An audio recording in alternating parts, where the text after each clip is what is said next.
The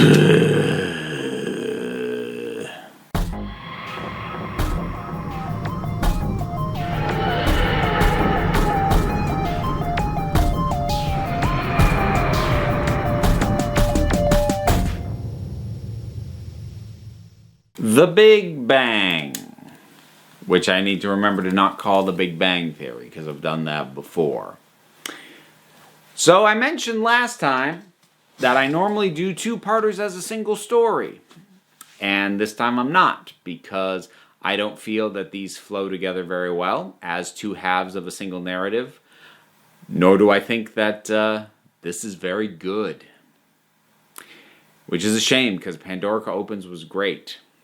And it actually may be one of those cases where Pandorica Opens was so strong in terms of setting up a situation that they shouldn't be able to get out of.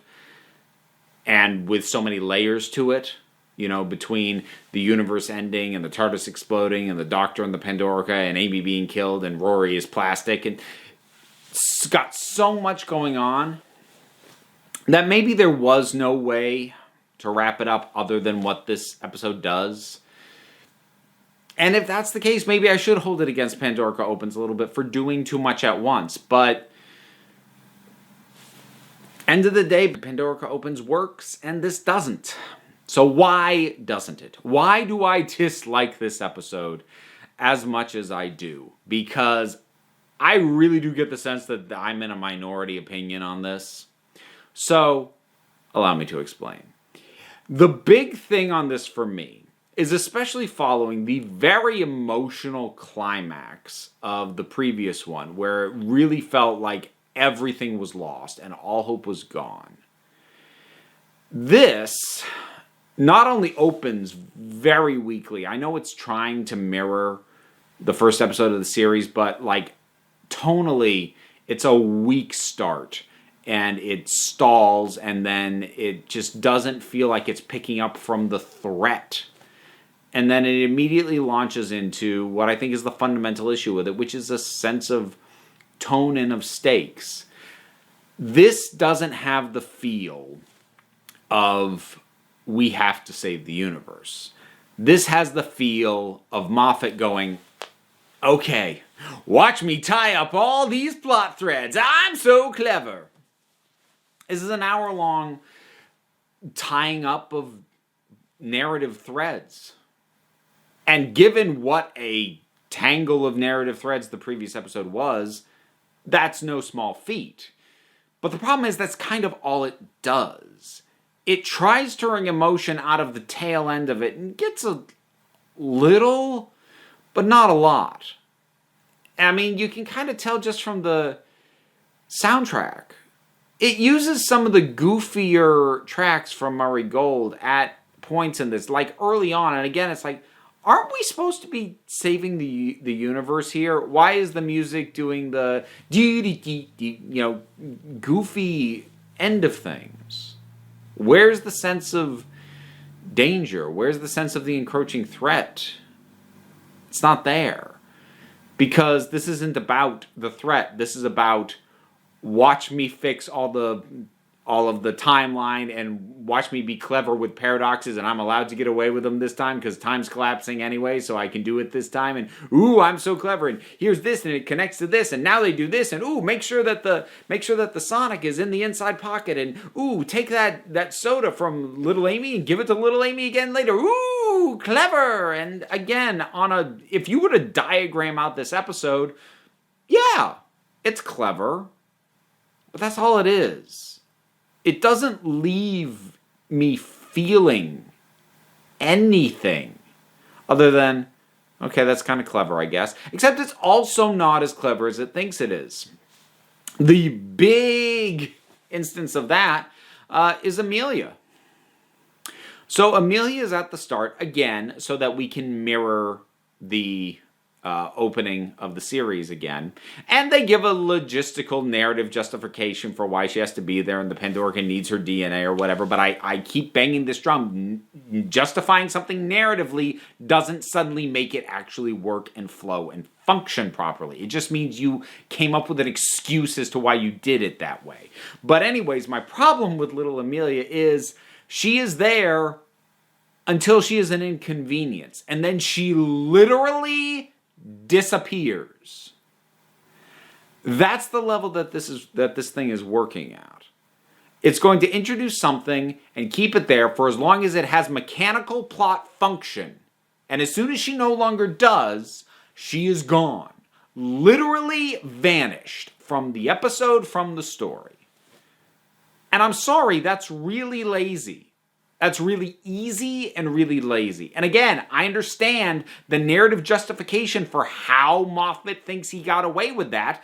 I don't care if it's justified. That's a really lazy thing to do. To take a character who no longer has function and is now inconvenient and literally have them vanish. That is the hand of the writer, very heavy on this story. And I also don't like the fact that the way the entire Big Bang 2 thing plays out. Okay, so the universe ended. Not the planet blew up. Not, something horrible happens in time. The universe ends. And in fact, never existed at all. But by the end of this story, there are no consequences to that. I brought this up when I talked about the end of Series 3. And the fact that what I really hated about The Last of the Time Lords isn't what the Master does or that the Doctor defeats him. It's the 1-year rollback. So that, aside from a handful of people, nobody ever knew it happened. In other words, there are no tangible, lasting consequences to that having happened.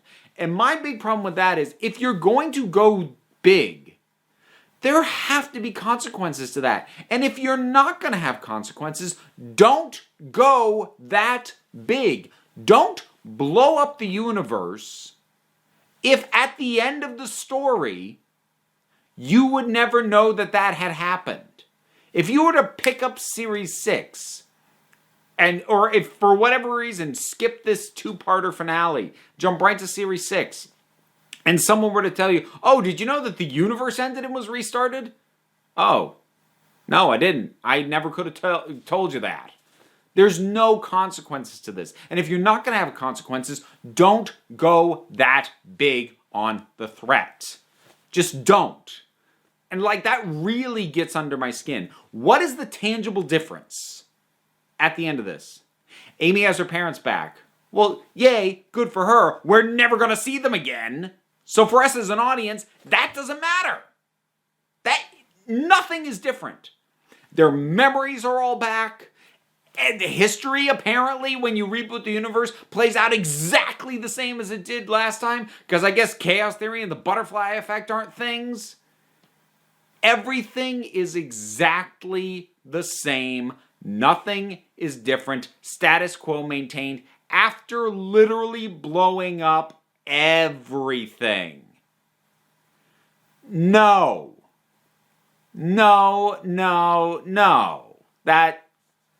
Just no. And again, to give credit, it's not uncleverly constructed in terms of solving the plot. But that's the thing. It takes the ending of the previous episode where all these things happened and doesn't treat it like a story. It treats it like a puzzle. Okay, how do I put it back together? And while it's not necessarily uninteresting to see how that gets done, it's not especially engaging, especially not emotionally. You know what it's a bit like?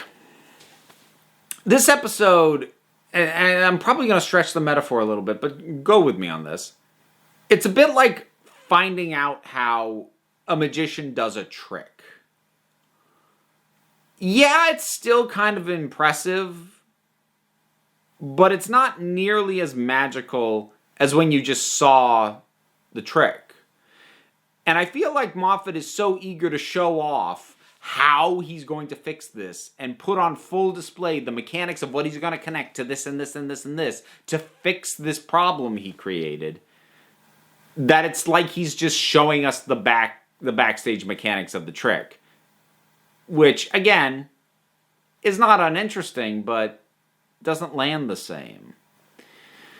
And I've been talking about plot and structure and feel and tone and flow. Performances are fine. Actually, they're great, even. Rory and Amy are terrific.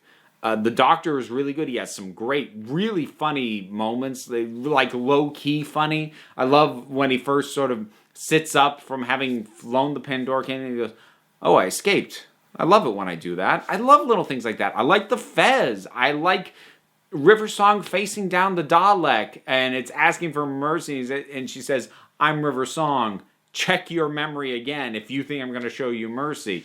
Like, there are good moments sprinkled across this. But again, they're just sprinkled over it. The through line is, watch me untie this knot that I tied the plot into last time. And the emotional engagement, it tries to get it in the tail end with the Doctor, trying to get Amy to remember, and it ties it back to Flesh and Stone, which again, clever, but it doesn't get me emotionally the way I want it to. The way that the Doctor thinks he's going to die should get me. Nor does his return and Amy bringing him back feel as triumphant as it should. Not for me, at any rate. Maybe it works better for everybody else. It seems to. Whenever I say I don't really like this, I get really weird looks. But that's the best that I can do to explain why I do not really care for The Big Bang. You rewatched it lately? What are your thoughts on it? Whatever they are, drop something down in the comments. Let's talk about it. There's a bunch of stuff to do down there as well, because you can like, subscribe, you can support me on Patreon, which helps me keep this whole thing going. Plus, there are other things as well. Links to my socials. There's my P.O. Box, book I wrote, and click on stuff. It'll take you places, but you also don't have to, because at the end of the day, you are the council. I'm just running the meetings, and until next time, this council is adjourned.